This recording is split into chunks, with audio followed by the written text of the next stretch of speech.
Welcome, everyone, to the Captive Audience. It is the 6th of October. I'm Kevin Hoare, and I'm just going to kind of do a whirlwind tour of some of the headlines and just share my thoughts about them today. There have been quite a few, actually, and it's been really interesting because we have Oregon and specifically Portland at the center of a lot of things that are happening right now nationally. And so I'm going to talk about that because that obviously has implications for the entire country, not to mention Portland and Oregon as a whole.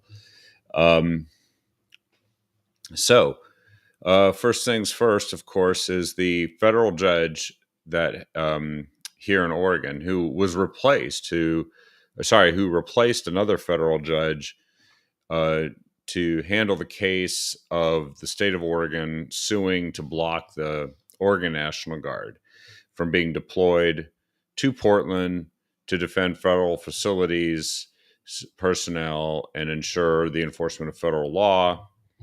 The U.S. District Judge Karen Immergut, who was appointed by Trump in 2019, but she replaced somebody who's actually Judge Michael Simon, the husband of Congresswoman Suzanne Bonamici of the First District, Democrat Congresswoman, who's a staunch opponent of everything that Trump does. And so, anyway, Karen Immergut took over this case and claimed that the National Guard deployment violated federal law and the 10th Amendment. Federal law, she says, let me see if I can find what she says here. So the judge held a hearing, an emergency hearing, issued a emergency 31-page ruling on Saturday, blocking the Trump administration from deploying Oregon National Guard. And then the Trump administration was already moving ahead to then deploy California and Texas National Guard to Portland in lieu of Oregon National Guard. And then she held another hearing late Sunday, ruling expanding her restraining order, temporary restraining order, to block those deployments. And so President Trump and the administration has appealed this, of course. It'll go to the Ninth Circuit. I don't have high hopes that the Ninth Circuit will reverse it, but we never know. And then from there, it could go to the U.S. Supreme Court. And she ruled somehow on her own competence and authority that the threshold or the required threshold for deploying these troops has not been met in Portland. And then went on to rule also that if something is not specifically in the purview of the federal government, therefore, under the 10th Amendment, it is under the power of the states. Now, it's a fascinating, twisted restraining order and judgment, but I think that what we're finding is they do this in places where they figure they can get it done anyway with a judge that'll do it. And now it's all about the restraining order, because prior decisions about this deferred to the president, said the criteria for deciding whether or not the competent authority capable of deciding whether or not the criteria have been met for deploying federal troops, in this case, federalized state troops, which are National Guard, like your neighbors and friends that happen to be weekend warriors of the National Guard, who are trained to do all of this stuff. Her claim that it hasn't been met. And the same thing is going on with Chicago, Illinois, not only for deployment of troops there, but also apparently some troops might even be deployed from there to elsewhere. It's really interesting. And so here's what's happened. The city of Chicago and the state of Illinois have also filed a similar lawsuit.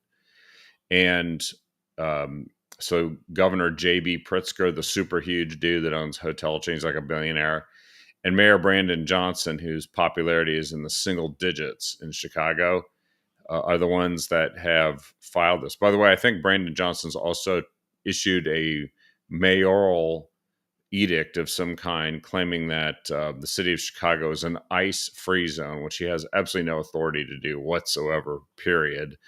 He cannot order uh, a federal agency to not operate within a city. He is and has been caught already issuing instructions to local police to not even do anything to alleviate the rioters and protesters that are going after ICE agents and ICE facilities. So I think they're literally creating the predicate for the president's deployment by the actions they're taking in furtherance of the problem that they are refusing to solve. And this is interesting too, on top of this, which is, so the next thing is the judge in Illinois declined to issue a temporary restraining order that would block the deployment of Texas National Guard troops to Illinois. So it's a different decision. It's the opposite decision, effectively, from what Karen Immergut, the federal judge in Oregon, has issued. That alone could create a conflict that goes across circuit courts and then have to go to the Supreme Court to be dealt with. It might even accelerate it potentially when you have opposite decisions being made. And frankly, in this case, two different states and National Guard personnel from outside of those two states, it almost immediately becomes something that exceeds the scope of even a circuit court like the Ninth Circuit Court, which just covers like a whole bunch of Western states. At what point does it become sedition by governors and mayors? I don't know. I think they do plenty of that already, but this is all going into the court system, and the problem is we're also finding out the vagaries and the shortcomings of our court system at the district judge level, issuing these sweeping orders. Now, I did notice that Karen Immergut didn't try to do what that judge in California did and issue a nationwide injunction against the deployment of any National Guard troops, because twice and repeatedly, and now twice more recently, these district judges have been slapped down for trying to issue nationwide injunctions rather than just ones in the case before them with the people that have standing in the case that they're hearing. Anyway, the judge in Illinois said that he rejected signing a temporary restraining order, setting another hearing on the matter on Thursday, but said, if I were the federal government, I'd take a pause on this. So he was just giving advice to the federal government, but not claiming that it was wise or judicious for him to utilize authority to replace his decision-making, the president's decision-making, with his. Now, it's very interesting because in the case of the Illinois thing, President Trump or Stephen Miller has commented on it, as well as the other decision that was made in Oregon. He ripped the judicial block on National Guard deployment to Oregon as egregious. And he went on to explain, a district court judge has no conceivable authority whatsoever to restrict the president and commander-in-chief. By the way, commander-in-chief ordering U.S. troops, that they don't have authority over the commander-in-chief's command of federalized National Guard. But he said they have no conceivable authority whatsoever to restrict the president and the commander-in-chief from dispatching members of the U.S. military to defend federal lives and property. Today's judicial ruling is one of the most egregious and thunderous violations of constitutional order we have ever seen, and is the latest example of unceasing efforts to nullify the 2024 election by fiat. And that is actually significant because in the past, courts like to go and rest their decision on the fact that the people have made a decision. And when it's sort of like these jump balls where, you know, a judge might not like it, but the law doesn't actually specifically speak in specificity as to whether or not the president may do it. They defer to the president, and in doing so, defer to the people of the United States who elected that president in the last election. And clearly, this is one of the issues that was not only campaigned on but promised for action. Well, so Stephen Miller goes on and says that Trump, the Portland police have refused to render aid and assistance to ICE officers. That's true. They shouldn't even be doing that with regular civilians, but not doing it for fellow law enforcement really is egregious. The intention and purpose of the attacks on ICE is to prevent ICE from performing its duties and to force as many ICE officers as possible out of the field and into defensive posture. It is a violent armed resistance designed to incapacitate the essential operations of the duly elected government by force. So if you read the tea leaves here, and I think we all know they should have done this in 2020. Well, they've learned that lesson. 5 years hence, they're not making the same mistake as occurred during the George Floyd riots. They're acting more quickly, and they're declaring that it is what it is, which anybody who has witnessed what's going on in Portland knows this. And the people who refuse to witness it are claiming that it doesn't exist. So there you go. But Stephen Miller kind of lays out the predicate for what President Trump is now saying, which is he is considering invoking the Insurrection Act in Portland. He said he would invoke the act in order to send troops into a city if he felt it was necessary, but so far conditions in Portland have not warranted such a drastic action. But it is a step that could come along. And if you think about it, insurrection is people who are armed, violent, trying to overthrow, in this case, a lawful extension of the federal government executing federal law. In other words, it's an insurrection against ICE. And he explained it in quite some detail. And I think this is where it's heading, and it should. And then on top of that, when local law enforcement, who can choose under sanctuary laws, and there may be some consequences for this one day, but sanctuary laws that prevent local law enforcement from assisting or aiding federal law enforcement in carrying out detention and deportation of illegal immigrants, if that's one thing. But then if you allow crimes to occur by choosing not to enforce even local laws that are being committed against this federal agency, federal buildings, federal personnel, to prevent them from doing their job, enforcing the law, which is a law that's clearly in the federal purview, then the city itself is assisting this insurrection. This is, in effect, saying that they've created a lawless zone. The local police, by all accounts, have actually not been arresting and charging and removing the violent Antifa anti-ICE protesters. What they've been doing is they've been arresting some of the people in the vicinity who disagree with Antifa, local citizens and journalists. And this has been happening for several days here, which means that the police are almost, in a sense, protecting Antifa as they engage in their riotous conduct.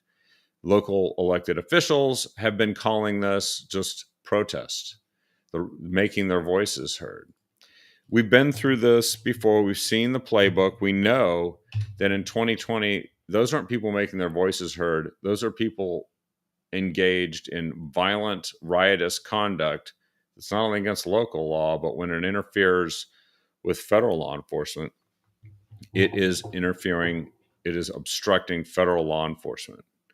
And there's a whole series of other things that they're doing, like physically threatening people, ICE officers, which can get you charged and arrested, detained. Here's what President Trump said further about the Insurrection Act. He said that Portland is on fire. It's been on fire for years. So far, it hasn't been necessary. But we have an Insurrection Act for a reason. If I had to enact it, I'd do that. If people were killed and courts were holding us up, or governors or mayors were holding us up, sure, I'd do that. I mean, I want to make sure people aren't killed. By the way, there's a 19th century law the Democrats keep referring to, posse comitatus. And there's also a 19th century law that allows the president to federalize the National Guard, send them into U.S. cities to quell what a sitting president deems an insurrection against the United States. Karen Immergut is saying that her judgment is superior to the president and carries more weight under the law.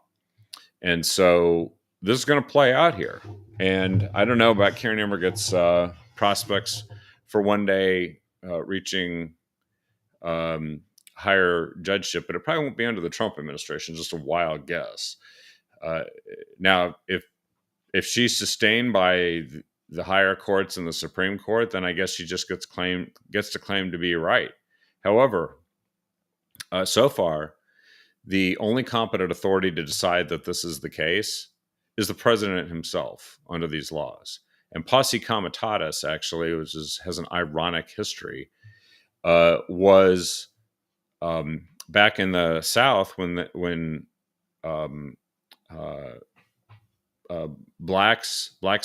former black slaves were being discriminated against by local law enforcement.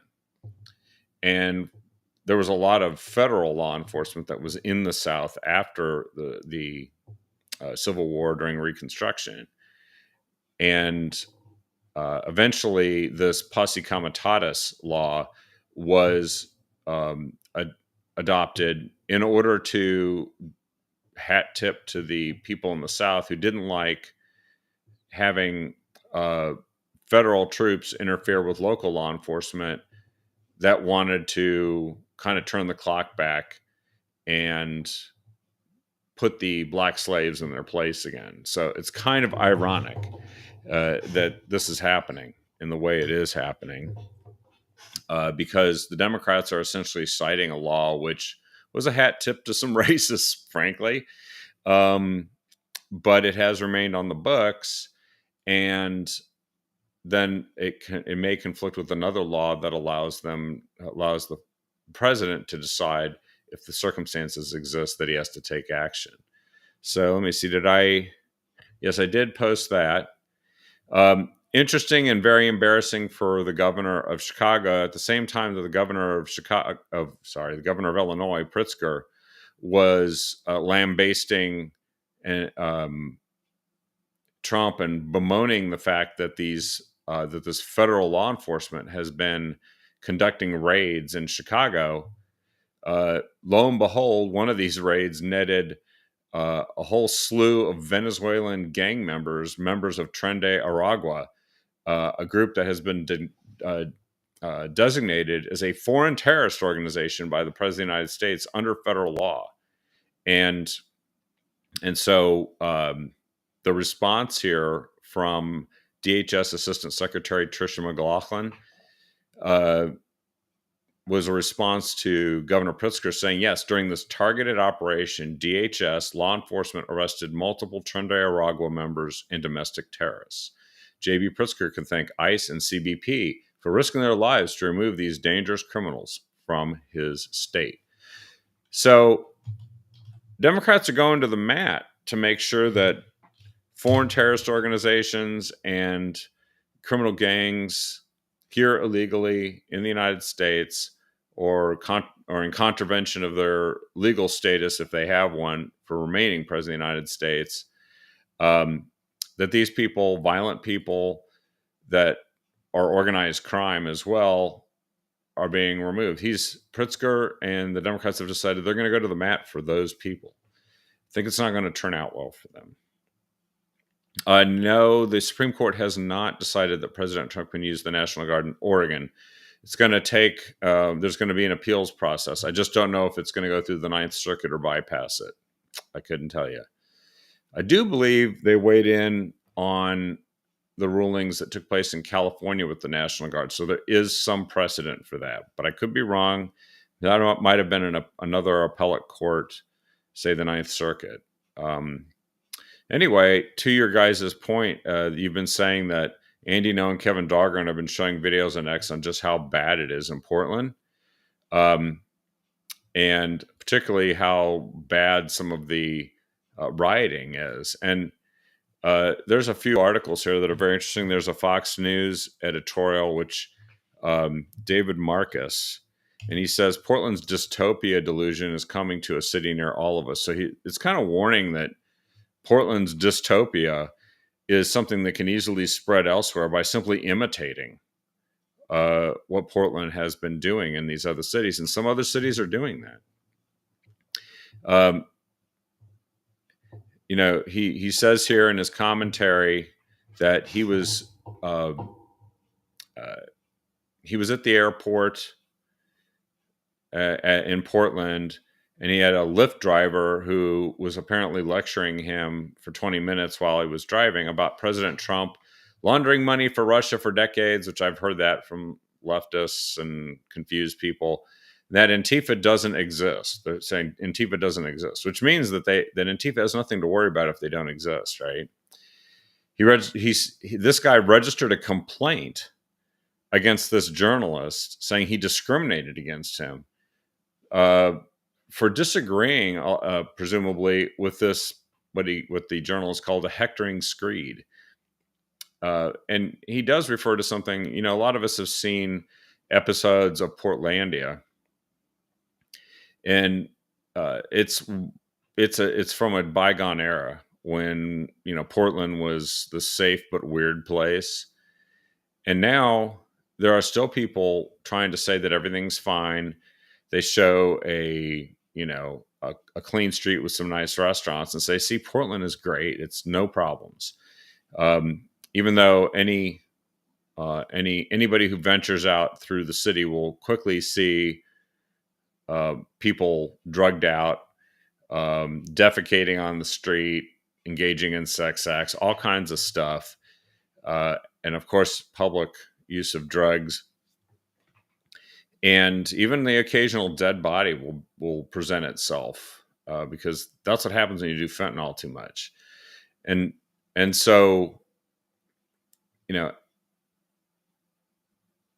this is fascinating as this gets exposed, because one of the things that's happened before any National Guard have been or could be deployed to protect the ICE facility and the federal staff there is that everybody's starting to see just how bad it is in Portland. Here's another example. The media, the front page of the Oregonian made the case that Portland doesn't fit the lawless mayhem claimed by President Trump. However, our friends at the Taxpayers Association have been monitoring the ICE protests this weekend at different times and found it to be a scene of nonstop altercations. Every hour or two, there was infighting, and often police had to intervene to stop a fight. Below, in this article, it says there's a photo where a man was knocked to the ground and needed immediate medical support. ICE had to use pepper smoke bombs to disperse the Sunday night crowd. Tear gas was used on Saturday night. An ambulance was partially delayed from reaching the ICE facility because the crowd was slow to move, which is intentional. We've seen it before. Since the police were set aside, we've witnessed these law-breaking activities at the protest: street takeovers, graffiti, damaged property, trespassing, dumping trash, illegal camping, screaming threats, bullhorning threats, sticker vandalism, harassing pedestrians, using laser pointers to blind people in their eyes, public drug use, public drinking, and outright fighting. This is, in a word, mayhem. And look at how Portland police find it hard to navigate the traffic in the ICE protest. And Andy Ngo shows a female driver that she can't drive on the road because it's occupied by far left and Antifa rioters currently. And she's instructed to back up and go another way. These are people interfering the free flow of traffic as if they have special rights the rest of us don't have to interfere and interrupt uh, the regular lives of people in these cities. And Portland, of course, is no exception. By the way, here's the report from Illinois that I was talking about with the Tren-de-Aragua people. Here's the mayhem article, which is fascinating. And then an observation from the Taxpayers Association through their monitoring this last week, and they noticed that there have been noticeably fewer hardcore rioters, Antifa, anarchists, and other leftist groups present at the protests. These violent protesters can be seen directly outside the ICE building front gate, which is the heart of the protest. There were indeed way more people who were across the street who were spectators capturing everything on their cell phones. So it's like a show. The crowd dynamic of more gawkers and rioters is a nightmare for rioters who depend on large crowds to join them and shield them, not sit back and record every action they do. So they might be starting to get the Charlie Kirk Trump effect, fascinatingly enough. Second, on Friday night, during the front gate protest, a group began shouting USA, USA. About a dozen college-age counter-protesters showed up with a U.S. flag to support ICE. Many were wearing Charlie Kirk t-shirts because the dozen, mostly men, matched the size, half the size of the rioters at the ICE front gate. The rioters could not intimidate or isolate them that they had done with other critics in the past. The rioters, in other words, were helpless. There was nothing they could do outside of screaming all kinds of profanity insults. The patriotic protesters did not care as they laughed and took selfies. You had to be there to appreciate the utter humiliation this caused. One of the reporters who goes by the handle Honey Badger captured one of these moments where they cheered the ICE agents and thanked them for their hard work. There was a young woman standing in front of the front gate protest surrounded by rioters who pulled out her Bible and began sharing the gospel. They don't have a picture of it, but she said this young woman was fearless, a fearless angel sharing good news to black masked rioters who were cursing her continuously. It just sounds like a scene out of the clash between heaven and hell or something.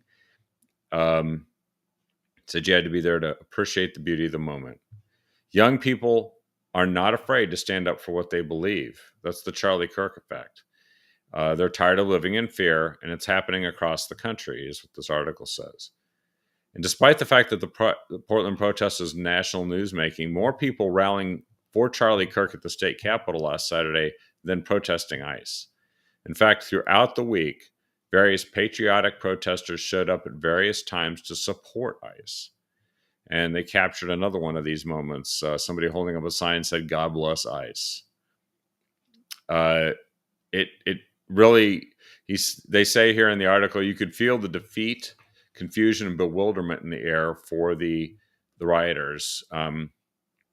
They just don't understand because they thought that everybody in Portland agreed with them.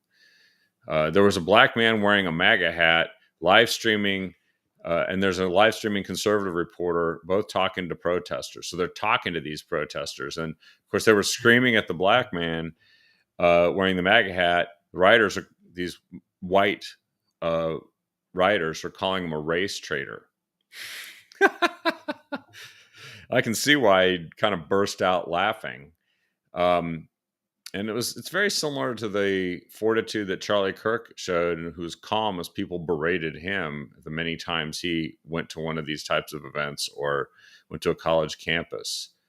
But this exchange from regular folks with rioters is new. And the rioters were yelling at other rioters, telling them, "Stop talking to the fascists. You're providing content for their videos and paying their salary. Please waste the time of government employees and not them." So they know that they're trying to waste the time of government employees. Interesting. That statement could hold up in court if it's recorded and attributed to these rioters. This has been going on for a while, but I do think maybe something has changed. And you can go and watch all of these uh, accounts by just going to this article, and there's links to Katie Davis Court with the Post Millennial, Andy Ngo, of course, and Honey Badger Mom, among others. And some of our the folks that are in elected office and former guardsmen are stepping up and speaking out. Former guardsman and current Oregon Representative Alex Karlatos says he backs the military presence in Portland. He did an interview with Your Voice, Your Vote, and he said he's a former Oregon National Guardsman, but now representative in the Oregon House. And you can watch this full interview with him describing what he believes is correct, what is being done with and on behalf of the federal agents in Portland. In other news, because we kind of just spent a lot of time on this, but I still hope to have an abbreviated show here for you. The Senate, U.S. Senate, has failed for a fifth time to reopen the federal government, blocked by Democrats, and so there were competing resolutions that took place, and they can't reach cloture, which is 60 votes.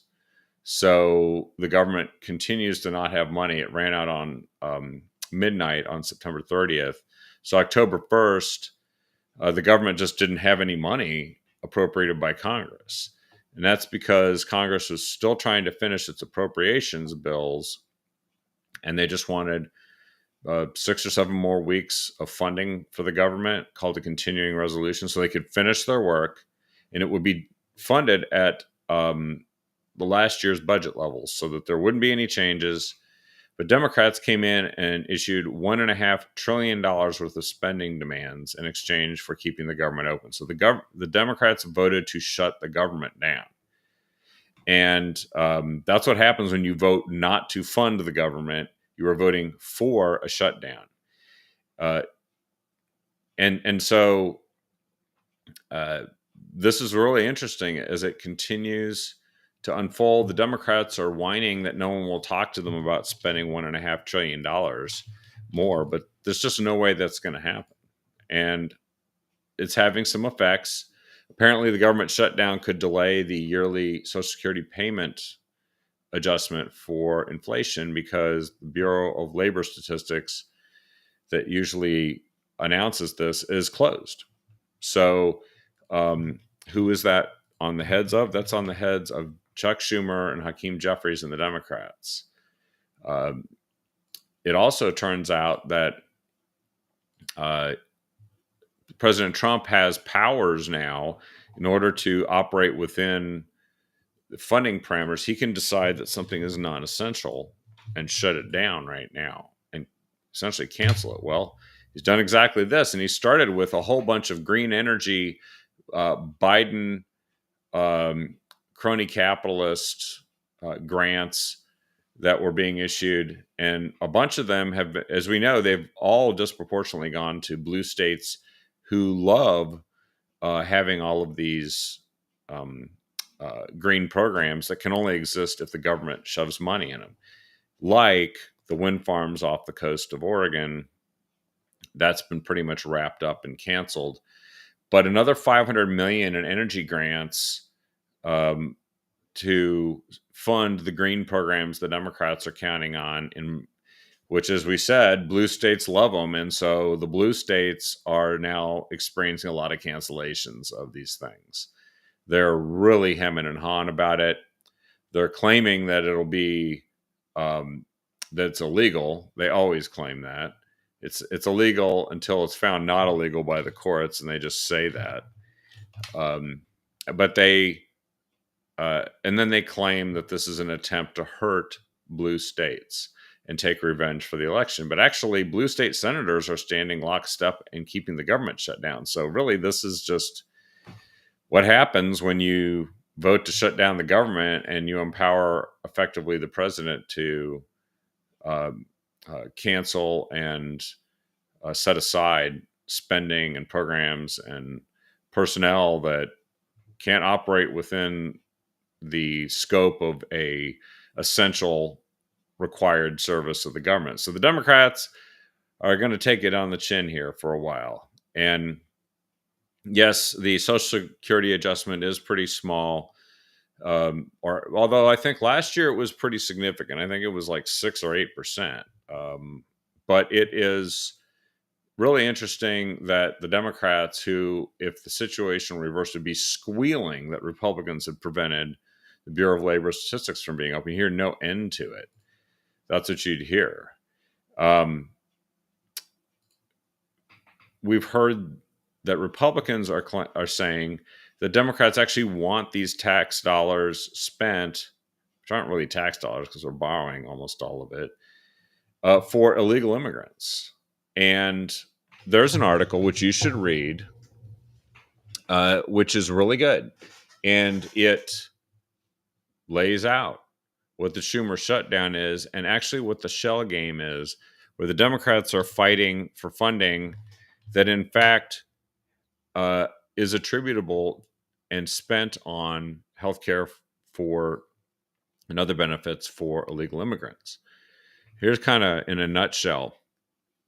Some states, often Democrat-led, are stretching the boundaries of federal Medicaid rules to extend coverage to certain immigrants who, quote, aren't fully, quote, qualified, unquote, under the law, effectively routing federal dollars towards groups legally considered ineligible.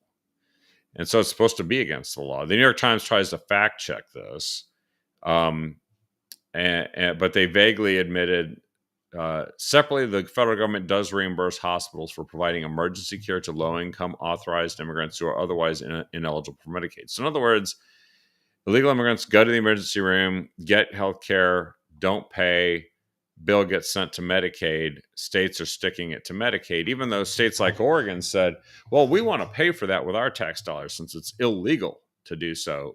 But they have skirted this and figured out a way to get federal dollars used for this anyway. And of course, the costs of emergency services also are inflated by having so many people that came across the border rush in and utilize our emergency room services. So it becomes expensive for everybody who does pay a bill. Also, Republicans are concerned that this bill, that what the Democrats want, allocates $8 billion for migrant hotels.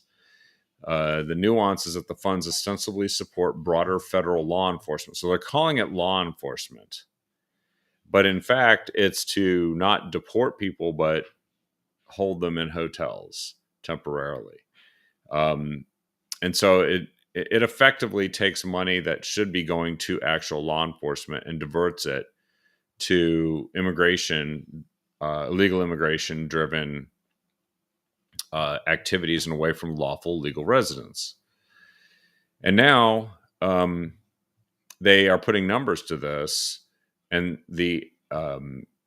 for clarification, Joey Arrington, Republican of Texas, who serves as the chairman on the Senate Budget Committee, sent a list of queries to the Congressional Budget Office. The agency's response was registered on the government website and clarified that from 2017 to 2023, federal and state governments spent a total of $27 billion on emergency Medicaid services for people who were ineligible for full Medicaid coverage because of their immigration status. The federal portion of that is a little over $18 billion. So they gave specific numbers.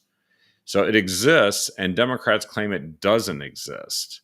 And then the article goes on to quote Democrats in their own words. But of course, we all saw in 2020, early on, the Democrat primary, all the Democrat candidates stood up and were asked, do you support providing free health care to illegal immigrants? They all raised their hands, yes. So this is just them doing what they said they were going to do. However, it's against the law, and it is against federal the policy of the administration as well. So there you go. Tax dollars for illegal immigrants. That is the shell game. That's how it works. There's more to it than that, but that's a direct rebuttal of what Democrats have been saying. And they claim it's a red herring, the Democrats. So, in addition, FEMA has taken action ordering states to recount populations without deported migrants. So if people have deported, whether it's self-deported or they themselves had to be deported, FEMA is going to rescind funding to states who are reporting populations to justify grant amounts that include people who are no longer in the United States and have left. And of course, we know that's the illegal immigrants that are leaving. So they're trying to require that. The Democrats are pretending like that this problem doesn't exist. So we'll find out. But it's a constant shell game at every level to get money. The U.S. Attorney in Oregon has demanded that county records be provided on what are called parolees with violent convictions, so that they can ascertain whether these people are subject to immigration enforcement. But federal investigators said Portland area counties who have this information are refusing to share this information under Oregon's sanctuary law. So now this is interesting because what they're doing is, I mean, you're supposed to be able to say who is arrested and who isn't arrested and who is and isn't convicted of a crime or has a criminal record. But they're providing special privacy protection that the rest of us are not entitled to protect people who are not legally in the United States, who have committed violent crimes. So these counties are facing some real pressure. They're caught between state law and federal law. And so each of these counties have had an opportunity to respond. And this is something that the U.S. Attorney Bradford is pushing hard on. He said, removing violent criminal aliens from our local communities and country is a matter of public safety and a top priority for federal law enforcement. Clackamas County Sheriff said they're waiting for direction from the court system as to what they're allowed to do. Washington County has declined to comment. Multnomah and Marion officials have not immediately responded to this. But Oregon Attorney General Dan Rayfield said late Wednesday that county governments and the state can't cooperate with federal law enforcement. And he noted that some of those same governments will honor direct orders from federal courts. So it's the same game that they play. They protect the violent criminals that are in the U.S. illegally. And that's what a sanctuary state is. There you go. Now, the article goes on to kind of break down some details, but there's a law professor at Lewis and Clark who's been kind of this insidious force behind making it possible for criminals to get out of jail, and in this case, illegal immigrants to avoid deportation. And it's Eliza Kaplan. She's a law professor at Lewis and Clark in Portland, Lewis and Clark University. And she said the state's sanctuary laws protect everyone regardless of their criminal history. So no matter how bad a criminal is, the state sanctuary laws are there to protect them. Think about that one. And of course, we know that the Democrats have doubled and tripled down on these sanctuary laws by adding more facets to them, more protections over time. Too bad citizens aren't enjoying the protection from the violent criminals that the Democrats would support, but they're just not concerned or interested in that. Shifting gears here, turns out that the FBI was snooping on phone calls from Republican members of Congress after January 6th. And I don't know why something is top secret when it has nothing to do with national security, and the FBI is not supposed to be snooping in on phone calls made by members of Congress. We've had this issue come up before, and now there has to be some real consequences for the people who did this, because Jack Smith, the prosecutor who went after President Trump, went and obtained communications records related to Republican senators and Republican congressmen while he was trying to investigate and prosecute President Trump. This is after the revelations have come forward of just how many federal law enforcement were present and involved in January 6th at the Capitol. And of course, as we know, Nancy Pelosi herself was filming a documentary and even made admissions on this documentary as to how much responsibility she had for what did happen. And the failure to call up, that's right, I think we're coming full circle here, National Guard offered by the president to be mobilized to protect the Capitol. And she admitted that they screwed up in refusing it. Maybe this is why we're starting to hear the truth about Democrats in general. There's a Virginia Democrat candidate for Attorney General who President Trump has called on to exit the race after violent text messages have surfaced. The candidate, Jay Jones, says he's apologized for the text and he's taking full responsibility for his actions, but that does not include dropping out of the race. Here's what he said. According to the text messages obtained by the National Review, Jay Jones wrote the following to Virginia delegate Kerry Coyner. 3 people, 2 bullets, Gilbert, Hitler, Pol Pot. Gilbert gets 2 bullets to the head. Now, Gilbert was then House Speaker, Republican House Speaker in the Virginia House of Delegates. And apparently this also included a statement of Jones wishing harm to Gilbert's children. This guy wants to be the top law enforcement officer in the state of Virginia. And the Virginia Democrat gubernatorial nominee, who has been leading in the polls over Winsome Sears, but only slightly, is standing by him. So, this is something that the guy's really sorry that he got caught. And he's really sorry that it might dramatically negatively affect his race for Attorney General and actually the Virginia Democrat gubernatorial nominees race. I really think this is something that of a watershed moment when we see what's happening with Antifa in Portland and the rioters elsewhere. And then we see what people who are running for these higher offices say, stand for, and do, who are really sorry about it now when they might lose elections, says that they deserve to lose elections. And in the case of the 2024 presidential election, they did lose. And now the will of the people should be enforced under the law and action should be taken. Just as a side, 2 last stories here. We'll come back to this in the future, but apparently housing has become rather unaffordable for many people. Randall O'Toole, who was writing for the Cascade Policy Institute, explains this and talks about why affordable housing is so unaffordable and breaks it down into some detail. And by coincidence, and he also has a 23-page report called The Affordable Housing Scam.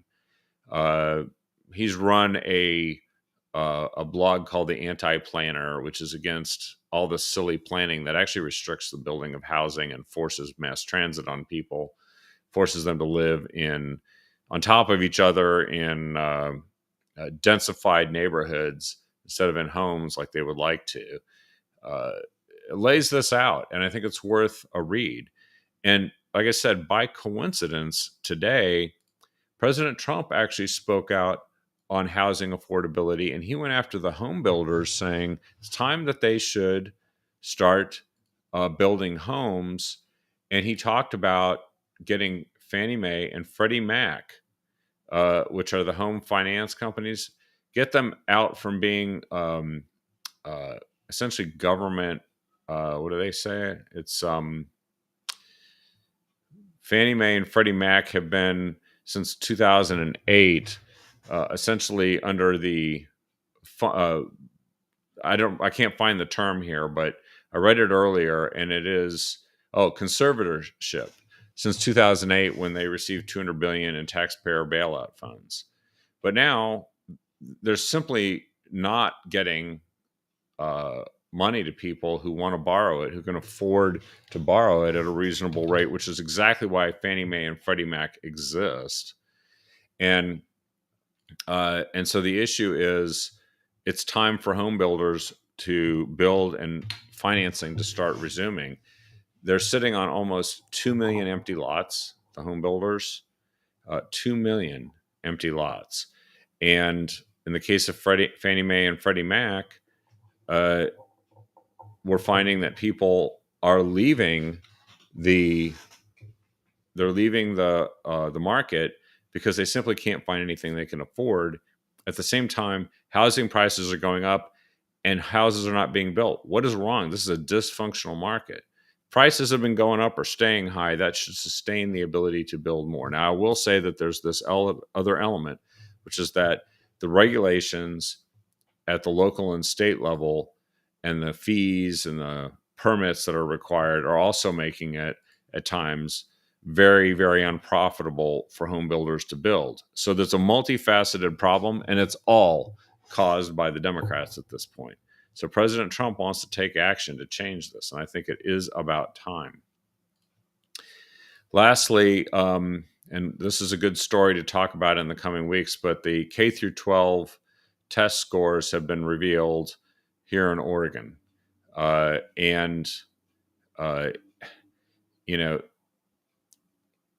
There's a slight improvement is what they're saying.